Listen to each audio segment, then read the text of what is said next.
One thing that I notice about beginner photographers is their obsession with camera settings. More specifically, they just want to know what exact settings each photographer has dialed in to capture every single one of their photos, as if knowing this will just unravel the mysteries of the universe. And I mean, I totally get it. I had the same exact obsession when I first started out. Until, that is, someone eventually taught me the reason why professionals don't fixate on settings at all. And no, it's not because they're pros and they know instinctively which settings they need to dial in to get the perfect shot every single time. It's usually because most of them learnt at some point that if you use this technique that I'm going to show you in this video, you'll practically never need to worry about camera settings ever again. Well, at least for the vast majority of your shots. So I believe the common misconception here is that beginners believe that in order to be a proper photographer, you need to learn how to dial in every exposure setting manually. We're talking about shutter speed,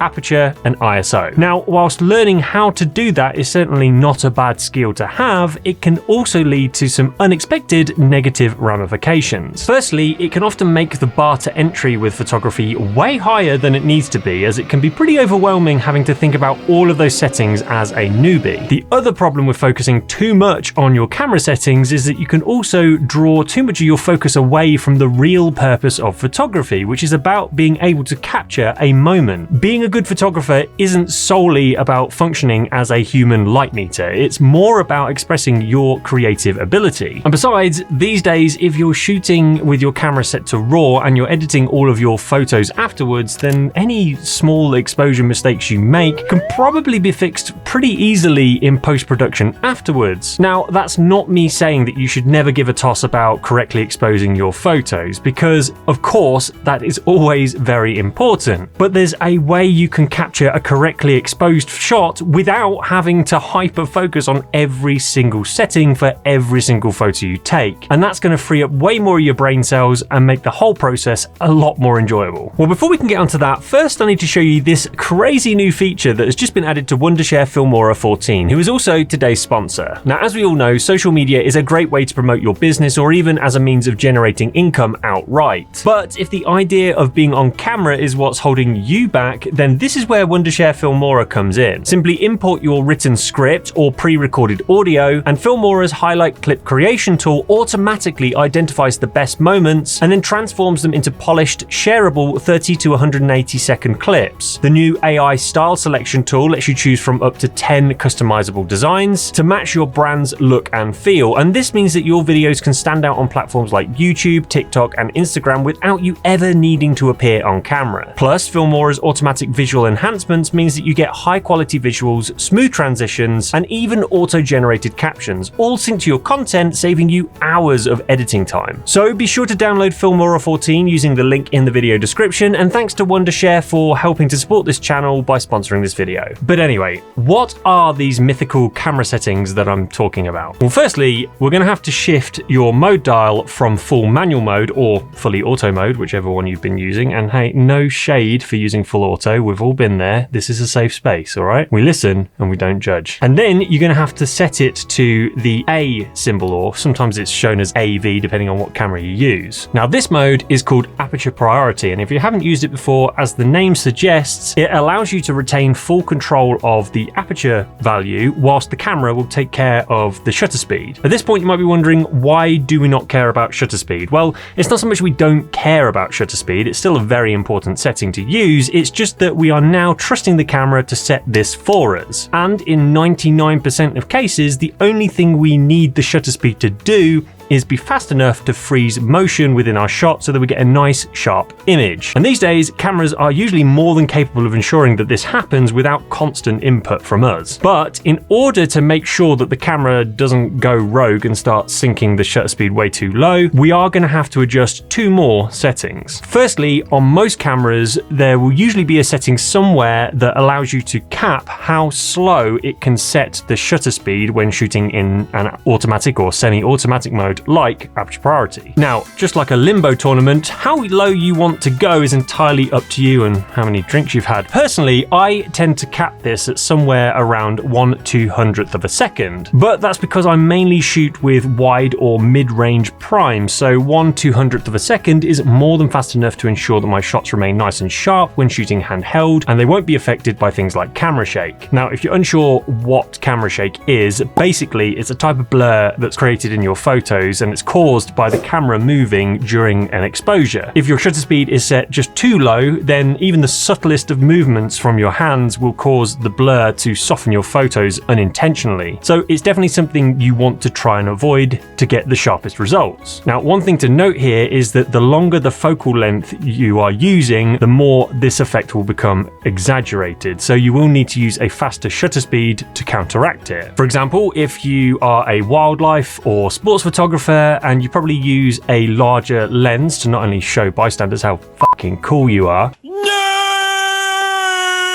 but also to get closer to the action without having to physically get closer to the action, then you may need to set a minimum shutter speed to something a little bit faster than what we're going to do here. Now, the general rule of thumb for this type of thing is to never let your shutter speed dip to a value that is less than double your focal length. In other words, if you're using a 200mm lens, for example, you'd double it to get 400, and this means you'd want to stick to a shutter speed of at least 1/400th of a second or faster to avoid camera shake. Hope that makes sense. But anyway, the second setting we're going to have to adjust here is the ISO, and we're going to set this to automatic. Now, if you have control issues and you're worried about your camera boosting the ISO way too high and all of your photos being littered with digital noise and you'll become the laughingstock of your camera club, don't be, for two reasons. Firstly, just like shutter speed on most cameras, you can also set an ISO ceiling when your ISO is set to auto mode, and this will prevent the camera from exceeding the limit that you set. Usually, a good cap to set would be something like 3200 or 6400, but it will really depend on how well your camera handles noise and what your tolerance for noisy images is. But in any case, it shouldn't matter too much because of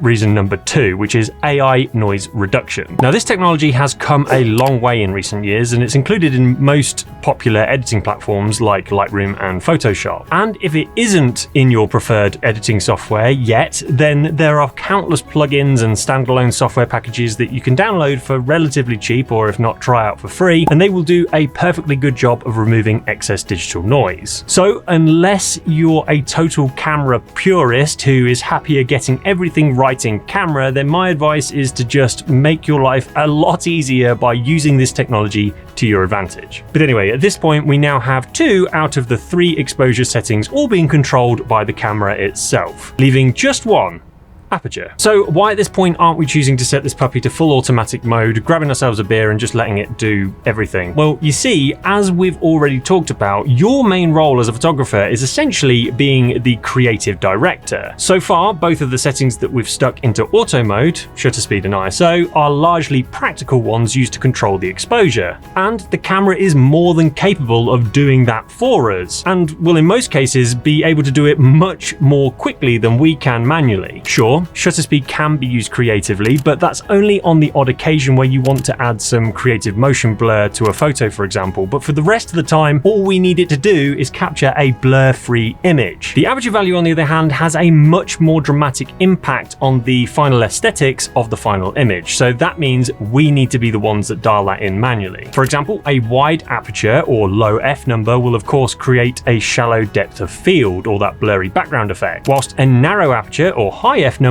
will bring more of the scene into sharp focus. Now, considering that your camera can't read your mind and understand exactly what type of image you are hoping to create yet, this means you are still going to need to be responsible for controlling the aperture to produce the final effect that you were hoping for. But what happens if the camera is fooled by tricky lighting and just keeps over or underexposing your images? Well, I never said that your camera is completely faultless, and this can happen from time to time, but there is a really simple way for you to nudge it back into the right direction, and you can do that by using a dial that you've probably never even used before. It's this weird dial on the top here with all the positive and negative numbers on it. And this is called the exposure compensation dial. Now this thing allows you to tell the camera to either brighten or darken the image. The numbers on here represent by how many stops of light you want this to happen. But if you're new to this and the term stops of light means about as much to you as quantum mechanics does to a goldfish, then really you don't need to worry. Basically, positive numbers will make the image incrementally brighter and setting a negative value will make it incrementally darker. So from start to finish, once you've dialed in your desired aperture value and you've composed your photo, if you notice that your photo is too bright or too dark, then all you need to do is twist this dial on the top here until the photo looks good.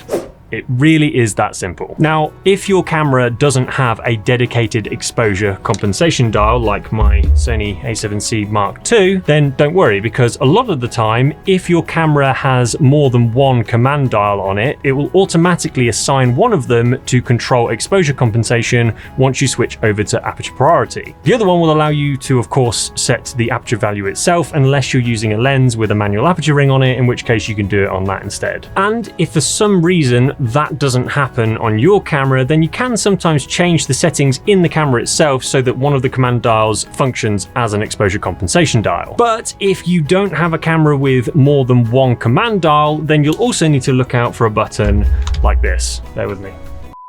Now, ignore the state of this camera because, yeah, it's seen some things.